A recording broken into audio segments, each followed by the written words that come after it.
manage databases and their security. We'll start with some background. We'll talk about the thing, the architecture of the servers, and after that we'll talk about the threats, attacks, how you can protect yourself from this, and how we build our protection in Yandex Cloud. Okay, managed database. What is it? This service is used for a cloud provider client to quickly establish a database, and usually they don't have access to instances. They have kind of a B to manage the database. A side comment here. The things we are going to discuss would be a kind of a security framework we use for managed services in Yandex Cloud from the perspective of security. Another thing to mention here is that we split the access model to instances by two types. Number one, partially managed. The user has access to the instances of the databases, and the second one is fully managed, where the user has no access to the virtual machine running the database processes and has access to the IP and the network and the port and the credentials used to connect to the database and interact with it.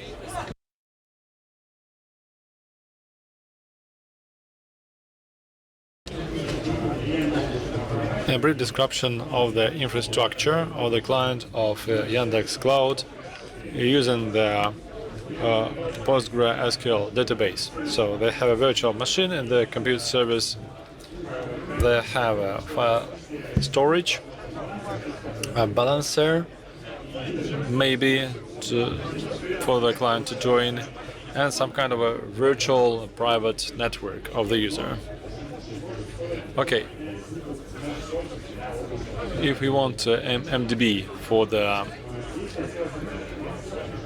cloud provider, so the processes used by the client is matched by a virtual machine process, and this virtual machine, you have some other service processes around the database process. They can be used for backups, for logs, for metrics, and so on. So this is about Yandex Cloud. So this is our architecture. This virtual machine has two network interfaces.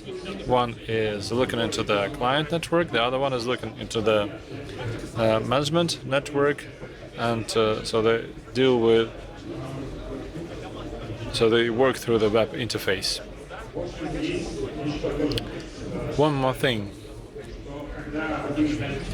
When in the Yandex Cloud, we designed managed databases, we, for security, wanted the potential threat actors to be able to find RCE in the database, go to instance, get elevated to the root, and get control over instance.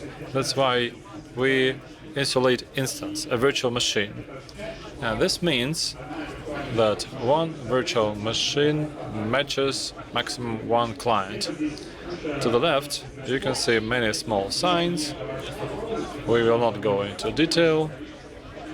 The number here, or the amount, just shows that they have a huge infrastructure which can be called control plane. If you want to know the nuts and bolts of MDB, from the point of infrastructure, there is a Harbor article there where our colleagues described the components, what they are made of, and so on and so forth. Okay, what shall we protect from, what should we be afraid of, and how the threat actors can behave? They can try so-called horizontal movement, when they'll try to attack the virtual machines which have the processes of databases of other clients running on them and the data of these clients. Or they can try to attack the infrastructure of the cloud provider to go vertically. They can try to increase privileges to the service level, and if the attacker can successfully attack the cloud provider, then obviously they will get control over the infrastructure of the client, the data, and so on. But if the threat actor can attack the instances of databases, then since the cloud providers usually reuse their services, one of the databases can be a database of the cloud provider. That's why these things are interchangeable here. And let's proceed. We have split this into 4 logical levels. Okay, we are a threat agent. Let's imagine this. We want to hack the Yandex Cloud managed DB. So what are we going to do? We will establish a database as a client, and we will try to break the processes of this DB. So we called it the DB process level. So we start with the typical issues of DBs. So what do I mean by this? A DB is a huge product with a big code base, sometimes out of the box. So you can launch the system commands, interact with the operating system, you can travel in the net. And there you can see bugs, and quite often they become public and quite quickly. There are exploits in the internet, and you're a cloud provider, so you need to test the patch. You have some releases, this takes time. Even if you don't have a public exploit, if this is an open source database, so the wrongdoer can go to the repository, have a look at the versions, imagine what's wrong there, and make their own exploit. Okay, this is open source, and this is an advantage for the attacker. The second thing, some remotely related issues. So this is a managed service, and as I mentioned, the database, which is often out of the box, so it can support the execution of the OS code. But we have the fully managed approach. We don't give access to the user, to the host of the database class. We don't want any commands to work there because they'll destroy something for themselves or for us, in terms of reliability and stability of the service, and in terms of security. And here we are helped by the database role model. We give the user the bits and pieces of the role model we consider to be safe, and code execution is taken away from them. So we don't give them the super admin, we give them just bits and pieces of it. To do this, we need to patch the database, but we are not error-proof. We can leave some vulnerabilities there. And we also have replication and backup and recovery. This is one of the attack vectors. Threat actors can build a backup which, when restored, will bring higher privilege functions like a superadmin, so that they'll launch a code in the database and execute it. An example: a vulnerability, a bug bounty guy shared with us, the RCE in managed services, PostgRE SQL in Yandex Cloud. What was there? I'll be brief. In PostgRE we have auto vacuum, which deals with the entities on the rights of this entity. So the investigator developed a function which executes code, established a table, an index, connected this function and table, and PG executes program became the owner of this. Here you can see a concise version of how this could be done using a code, and here is what the bug was about. Yandex Cloud, we have the MDB admin role. And once upon a time, for the green plan, the owners of this role could change the roles if they were not super admin. After that, the code bases of the roles of NDB admin for the Postgres and for PLAM services were merged together, but we forgot that in Postgres we have system roles which can also execute code, and that's how it turned out to be. So the bug was fixed. Now you cannot change the ownership from one role to another one if one of them is a system role, and there are some other things we are doing to protect ourselves. Well, this is a classic approach of obtaining RC in a database. You increase your privilege, and then you use the functions of the database to run a code. Since we don't want to give the user a chance to execute a code, we understood that we can just cut out the copy of from program and to program, so that the potential threat actor shouldn't have a chance to execute a code after elevating privileges. So a logical vulnerability is not enough now for executing the code, so they have more privileges, so they find some logical issues, but they will have to find a way, some other way, maybe a binary bug, to run the code. We have also isolated the operator system, DB processes. We use various packages. We have AppArmor. We write them for the process of the DB, and we want the process not to go beyond the profile. We want the process to do the things we don't expect it to do. We can also use Stack.com to limit the system calls, which can be used by the database process.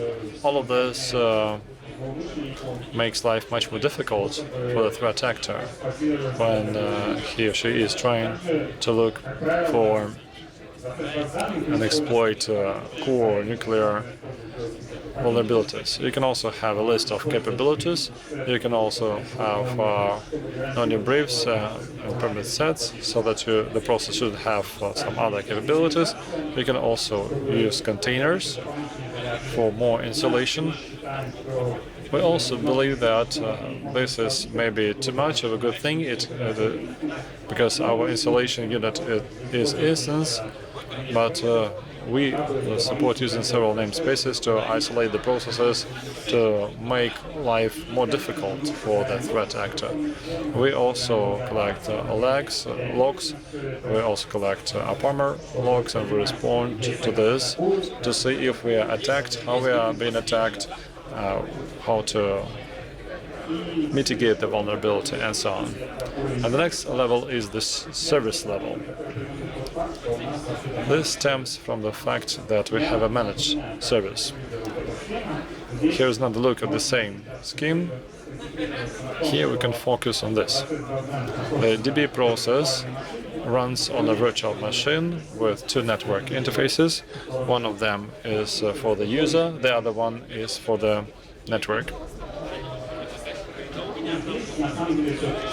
Here, the service level is about instance attacks. And here we can split everything into two parts. Attacks from the left, from the control plane, which come from the management interface, and attacks from VPC of the client from the right. Okay, the control plane attacks. So we understand that you need to use some template engine for configs for databases, and here we can have various injections. So site and plate injections. That is important for bootstrapping when you create the database. This is important when you manage this, when you change settings, and so on and so forth. And the second part would be attacked from untrusted VPC of the client. The attacker can take the IP of the database created, scan the ports, say whether they have any other services there, and try to attack them. But this shouldn't be possible. So the services shouldn't be visible in the VPC. We can also talk about DNS here, and the issue here, or the threat, is like that. the threat actor can build some domain entries in the VPC to impact our instance. And static routes. So we have the cloud init. This is a set of scripts which are widely used by cloud providers. And this is used to launch an instance or virtual machine to start up it. So cloud init is a metadata service. It receives various settings on the files needed and the packages to be installed, and so on and so forth. And so here is what static routes are used for. A two-interface virtual machine is a risky business because you don't know where the traffic will go. You hope that your server's traffic will go through the management interface. But in Yandex Cloud, we had this vulnerability when the threat actors could the VPC develop a static route to a different address, like link local address, and they could rechannel the cloud traffic through themselves to the metadata. So they kind of pretend to be the metadata service, and this way they receive RCE. How do we protect from this? One more thing to mention, the metadata service works based on HTTP, so that you can easily hijack traffic there. Okay, how do we protect? We use TLS everywhere, so that the attacker can rechannel the traffic of the instance to the network. They shouldn't emit it, shouldn't pretend to be something else. We also ban static routes to link local addresses. We are also considering signing metadata. If we do this, the cloud init, when obtaining data for the metadata series or the instance, will be able to verify the signature, whether it is a trusted party or trusted source. But Cloud init doesn't support signatures. That's why we're considering some other tools, or maybe we will develop something in-house. We also ban service DNS records, and the service zones can be reallocated in the CPC. I also monitor the DNS settings with the host, so that the attacker shouldn't be able to impact our instance by the settings of the VPC. And now Sasha will take the floor. Thank you, Vadim. So we have talked about the ways to reach the host, to execute code, and to move further for the threat actor. As Vadim has mentioned this, our threat actor can make it to the host. So we believe that the threat actor can do it, so they can get the root rights and full control. Okay. In our hardings, we didn't add any special host harding tools, but now we are considering them. We are considering the logs of various hacks against us, so that we don't give the wrongdoers enough information on the host. Okay, what do the threat actors or bug bouncers do when they make it to the host? They usually discover the things running on the host. They see where the host goes, then they read the configs of services, they try to find endpoints and to knock on them. So, just standard ways of discovering where to go. Another vector here, as you can see, is like that. The host can be missing some processes or services, and the threat actor can use control plane to impact the instance configuration, make updates and backups to reset, and at that time the host can run some SSH processes, or they can have some special tasks for changing the configuration, and they can use this to escalate and move between various host services. That's why overall there are two key vectors here for the threat actor, and they use them to see what's running on the host and how this can be impacted. This way we can prevent them from observing the other process of other users apart from those he or she has compromised. We are testing this thing for the system services. We want to have the unit private protection so that they can see only the processes which are the user processes. And we can also use headings like track of your configs. They shouldn't be readable by everyone. And also have a look at the things going on in the hosts. So we use logs collection and we review them for some rare operations, and we also use the error files. We are also considering here benchmarks of images and what is going on with the instance, or when the instance is brought together or in the runtime, we double check what's going on.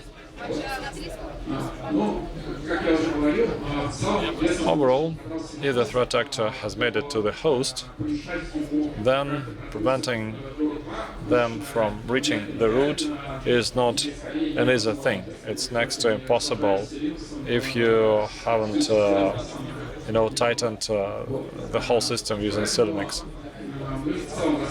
So, in our threat actor model, we give them the host root rights. Okay, we are talking about the attacks on the big thing Vadim showed at the very beginning. Okay, some terminology. Our infrastructure is split into two parts. We have the data plane. This is about user data processing, and there the user stores the instances and they work, and we believe that what the users directly deal with is data plane.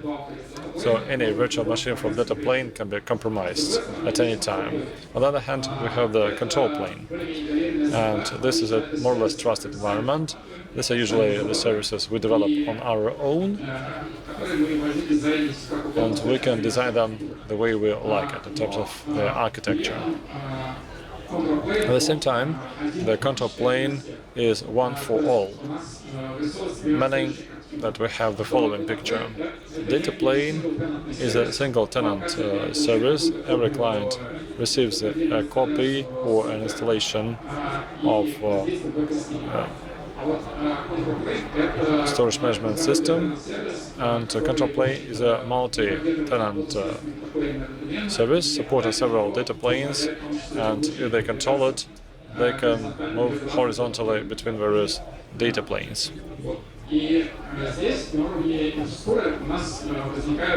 At the infrastructure level, we have several isolation options, and some of them are the result of our efforts, and we have also looked at the research of other experts. They have the same terminology and category, generally speaking. So now let's talk about this.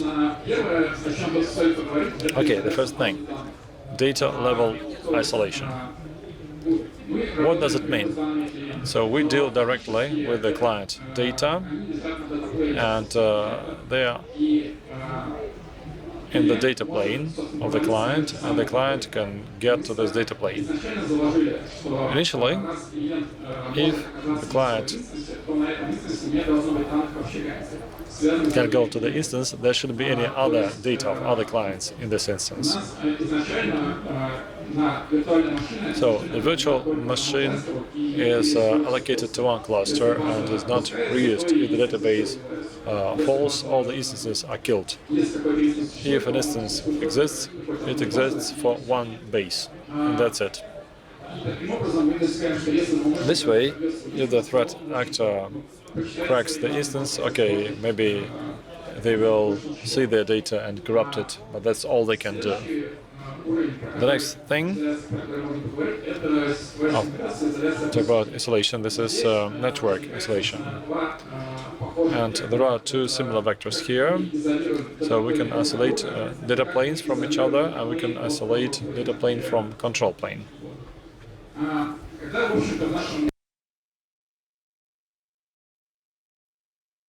In our framework, we usually have managed service. And the first question we ask is whether in data plane we need them.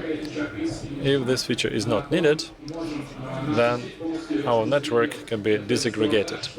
This means that between the instances in one virtual network, there shouldn't be any connection. We do this, for instance, in the serverless services or DataSphere services.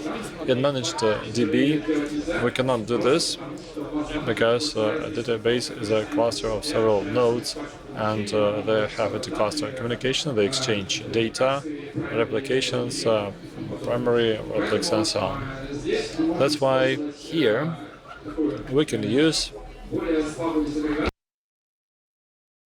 security group disaggregation.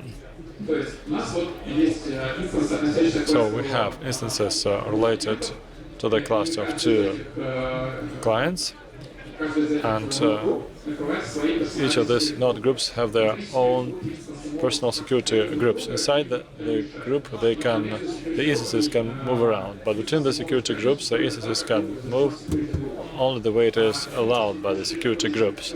So we have this disaggregated network for a group of hosts. And this way, you can ban hacking from one cluster to some other. So go into the passwords through the management tools to find some weak passwords. Okay, this is a feature of our virtual network. That's why it has some issues related to performance. And it is not seen with the usual database, but if you look at a highly loaded green plan, where you have to deal with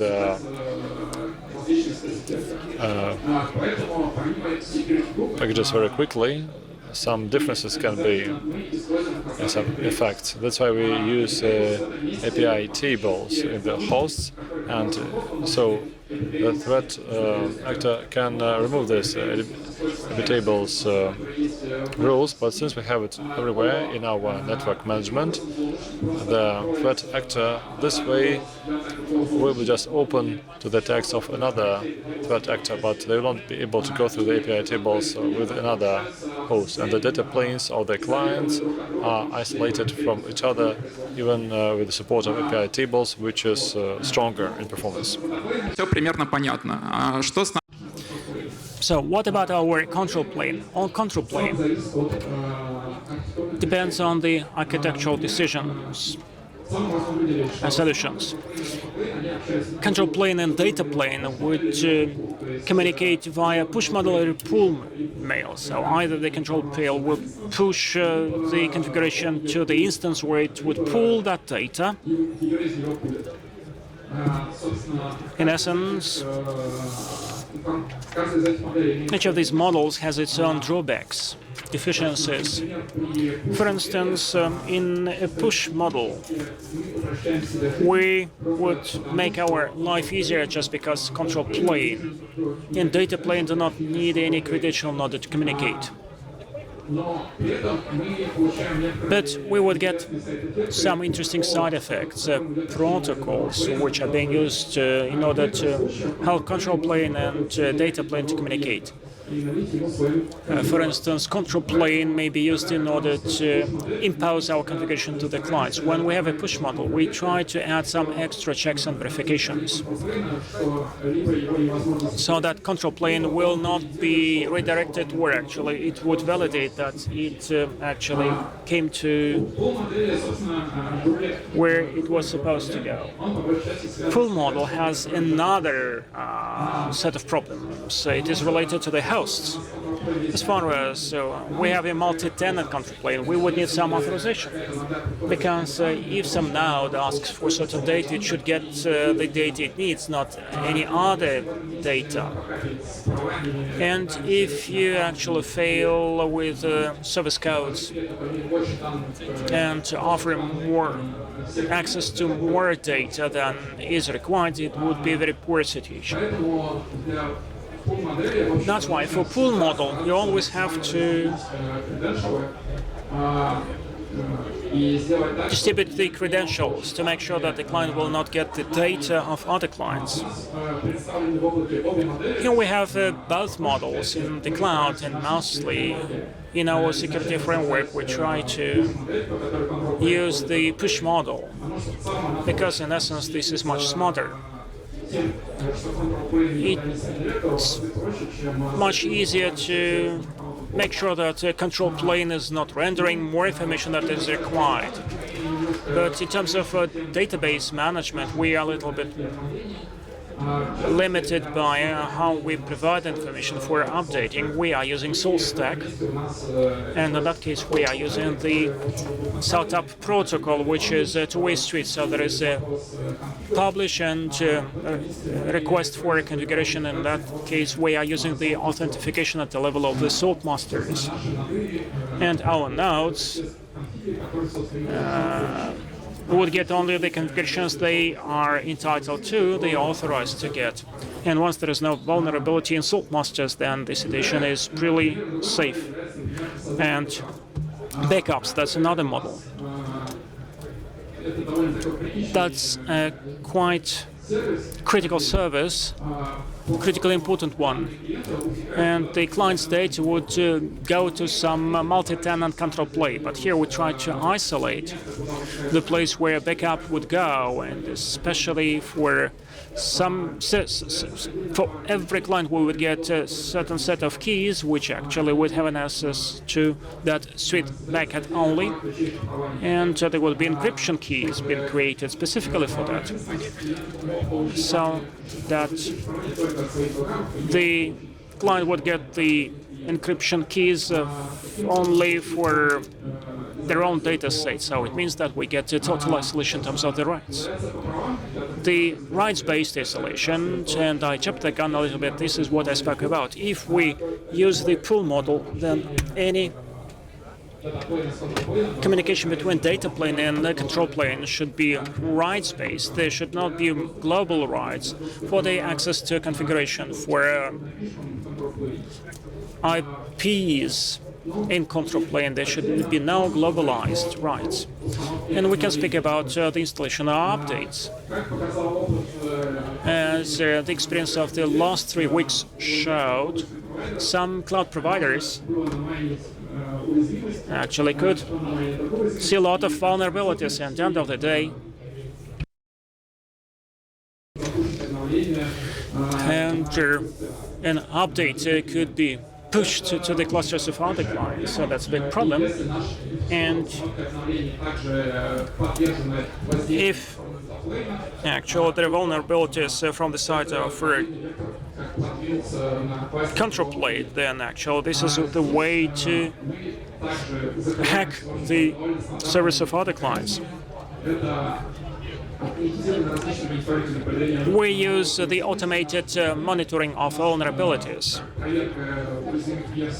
and we use some pin methods in order to update that. And besides, all of a sudden, all those things that DexSecOps track is speaking about signing the artifacts and installing only the signed artifacts. In MDB, So the updates are being installed in a package method.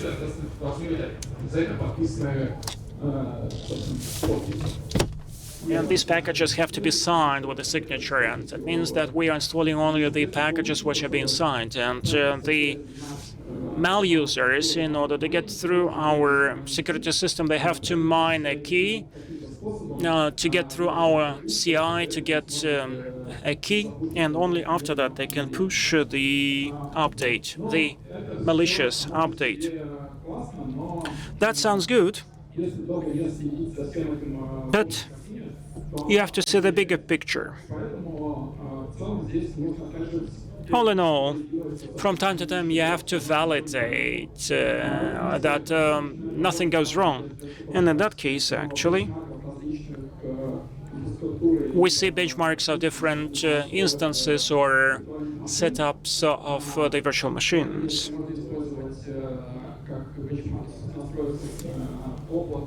There is a cloud, there is a managed cloud with instances and alerts, and there are misconfiguration benchmarks. There is a set of different practices as to how to monitor it, how to upscale the privileges. Next. During the development, we agreed with the managers of MDB that any architectural changes, such as, for instance, adding a new pipeline that would be used by data plane to pull something from control plane, would be reviewed by the team, and it requires more validation. To make sure that there are no extra vulnerabilities, then implementation has been validated, that it doesn't add more vulnerabilities. And separately, certainly, we are cross-validating the reports that we find in other cloud providers. We try to understand what actually could be used to improve the efficiency and what we are missing in order to prevent such an attack better. And last but not least, that would be about the manual testing. We are doing that testing ourselves, where we actually would contract the external pen testers. We would provide them with the full access to the documentation and host, and we see what they managed to obtain. All in all, I'd like to say that a lot out of what's been done there proceeds from the architecture which initially was there in place. For instance, if we do not think when creating a service how we isolate the data plane and how the malicious guy is going to act, then it would be very difficult to adapt the existing infrastructure for anything like that. Before Yandex Cloud emerged, NTB actually emerged a bit earlier than Yandex Cloud, and we saw that such isolation of data plane, control plane is good. The architecture of other cloud providers looks similar, but the difference is in details, apart from VS and OS.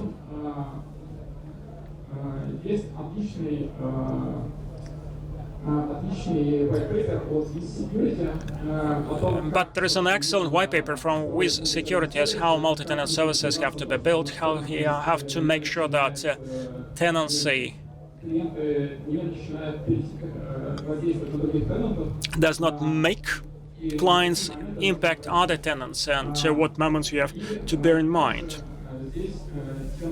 Also, if you're interested in more detail how control and other things are structured, if you want to ask extra questions, I recommend to you our post on Harbor, where we in every detail describe what elements control plane comprises of and how control plane and data plane communicate to one another.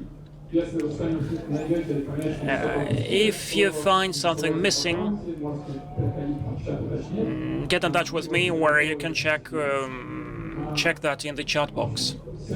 Thank you so much. Thank you so much, then. And please feel free to ask questions.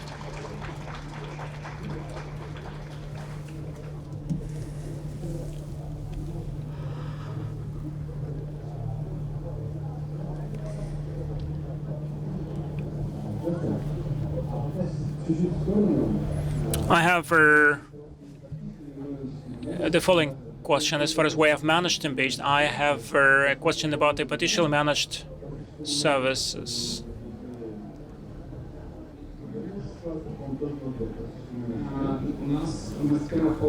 So the masters are fully managed, but the nodes belong to the client. So it means that through IT Kubernetes, a client may upscale the group, but we are not managing anything but kublets and the component which is needed in order to make sure that kubelet works on that node. We either act through the metadata service and the prepared images, and for instance, you can visit page Ask the Kubernetes group, and you will find a lot of very interesting things. I have the following question. Where exactly is this boundary in the responsibility in case of a partially managed? That's an interesting question, because in essence, usually partially managed has been granted in order to actually share some responsibility that the contractor would assume on his own. If we do not update something ourselves, so this is our problem.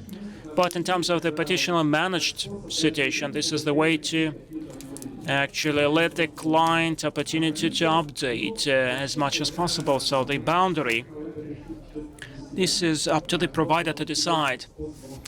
Some actually do the full management, and others actually would give granting access to PSSH and would say they will help you with the updates, but if something goes wrong, this is up to you.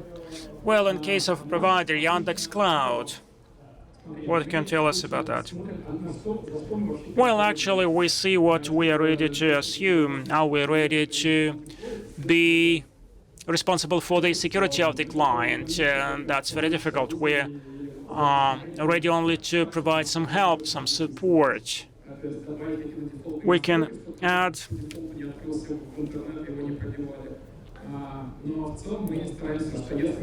well, if we grant an access to the client for that, then the full responsibility would be delegated to him. We will just help with the guides and support, so that's the boundary. SSH will not be shared, so either actually we get the responsibility or the client gets the responsibility. Thank you for a very interesting presentation. Thank you.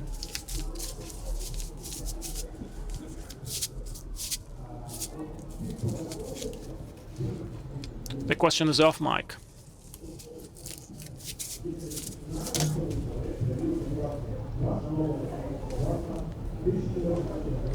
The question is inaudible. The speaker is not using the mic.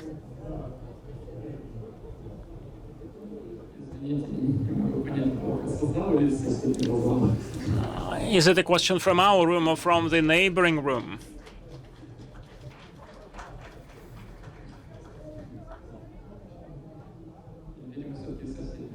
Probably that was a question from the neighboring room.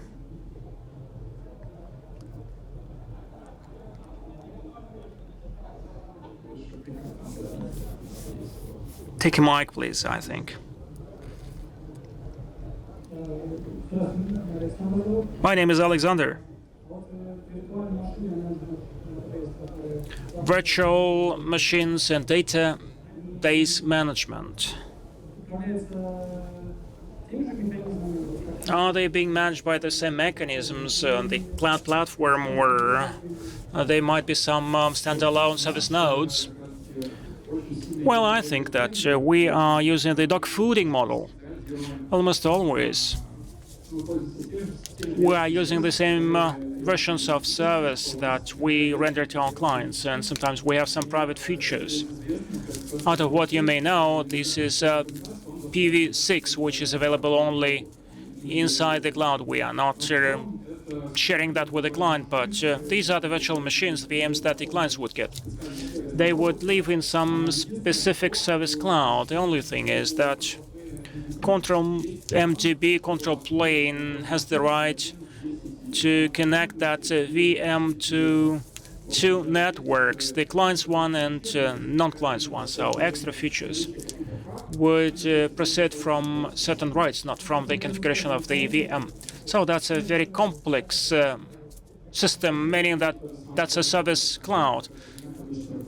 Well, this is a regular service cloud, but there are some extra rights that enable you to connect that to the client's network.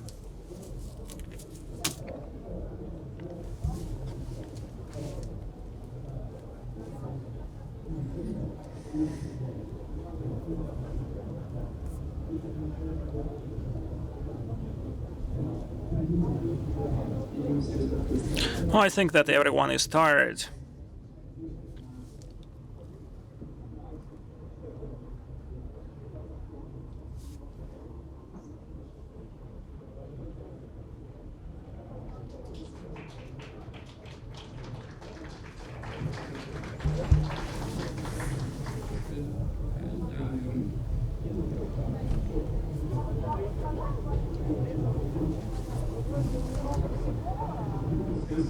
Thank you so much then, and have a good evening.